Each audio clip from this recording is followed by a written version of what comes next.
Hello little dreamers, Andy, welcome to our cozy corner. Are you all tucked in and ready for a story? Tonight, we're going to a quiet, peaceful village nestled among rolling hills, where a very special chat named Empathy lived. Empathy wasn't just any chat. She had soft, ginger for the color of a sunset and the eyes as green as new spring leaves. But the most special thing about her was her heart.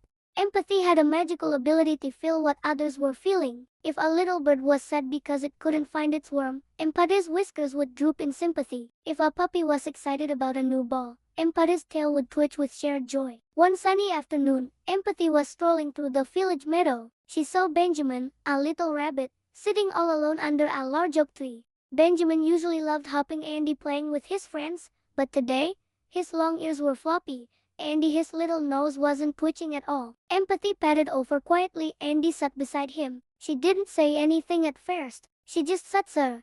Andy, because of her special heart, she could feel a wave of sadness coming from Benjamin. It felt heavy, like a gray rain cloud.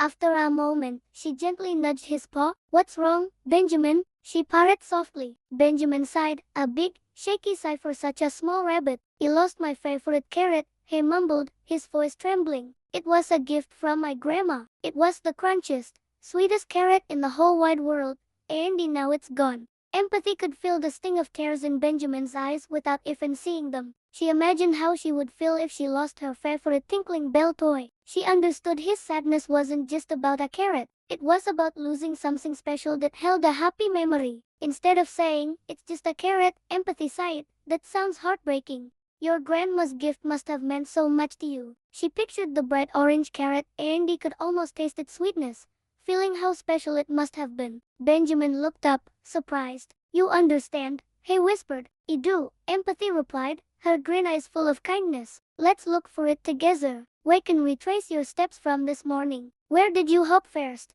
Benjamin's ears perked up just a little. Having a friend who understood made his sadness feel a tiny bit lighter. "Well," he began, "he visited the buttercup field first, to say good morning to the bees." So, off they went, Empathy the chat Vandy, Benjamin the rabbit. They searched the buttercup field, noses to the ground. They checked near the babbling brook where Benjamin had stopped for a drink.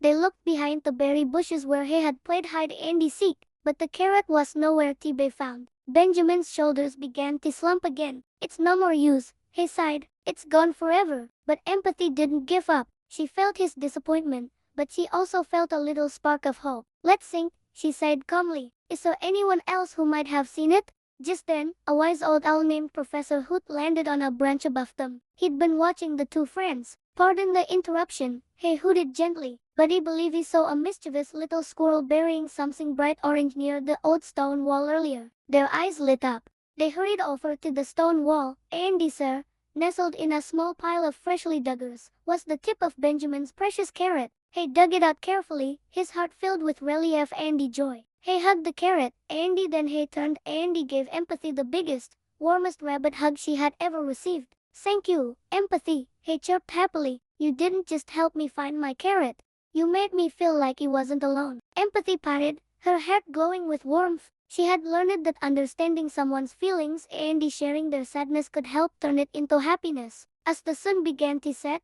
painting the sky in shades of pink and orange, Empathy walked home. She knew that the greatest magic of all wasn't in spells or potions, but in a kind and understanding heart.